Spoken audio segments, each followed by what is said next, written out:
Hello, my name is Zdrojewski. I'm the editor of Grain Journal magazine, and with me today is Randy Sheley. He is the Grain Conditioning Specialist at GSI Group in Assumption, Illinois, which is, among other things, a manufacturer of grain dryers. So we're going into the harvest season in another month, and what things would you recommend the grain dryer operators be doing with their equipment to get ready for this year? Well, I would definitely recommend if you don't pre-season your dryer yourself, that you look at having a professional pre-season your grain dryer. Generally speaking, that kind of moves you up on the list if you do have issues during the season. And also, the last thing you want is your dryer to be down during harvest. So at this point, this time of year, it's a good idea to pre-season your grain dryer, make sure it's all ready to go for the fall. And also a good thing, what I've been spending some time doing starting now and into the next few weeks is training personnel. Make sure anybody that's operating the dryer has had some kind of training. Looks like it's going to be kind of a big drying year this year, so we try to get all our operators trained somewhat to be able to know what to do to adjust and control their grain dryer.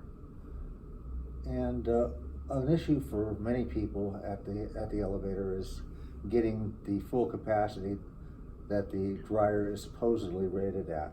What sorts of things do you want to look at to make sure that you're getting, say, 5,000 bushels an hour if that's what the dryer is rated at? Well, a dryer is a pretty simple machine. It moves air, it pushes heat, and what you need to do with the grain dryer is make sure that the dryer is moving the right amount of airflow that it's rated at, and it's also got heat in the dryer that's at the temperature that you think it is, and also that the heat is even in the grain dryer. So it's super important to check those two factors out carefully, and if you don't have those two factors straightened out on a grain dryer, you can have drastic problems with capacity and so forth. So you need to make sure those are right. You also need to make sure that the dryer stays clean and is cleaned, and also that there's no obstructions or anything in any of the grain columns that can cause issues. If it's a new dryer and you're having some capacity issues, you may want to look at the installation and make sure that it's not pinned in where it's recirculating a lot of moisture through it and that sort of thing. But typically, keep it clean would be my best advice to keep the capacity up there on a grain dryer. Okay. For checking capacity issues, what sort of techniques would a dryer operator use? Well, you need two things, kind of. You need one, an accurate thermometer, so you can check the grain temperature and the plenum temperature to verify that those are correct and even. And you need something to check the static pressure. Now, you can make a manometer just out of a piece of clear tubing filled with colored water so that you can measure the static pressure in the dryer, or you can buy a simple manometer, but you want to get one that's fairly accurate. And that's about the only things you really need to verify those two factors on the grain dryer. And one last question as we go into the 2019 harvest.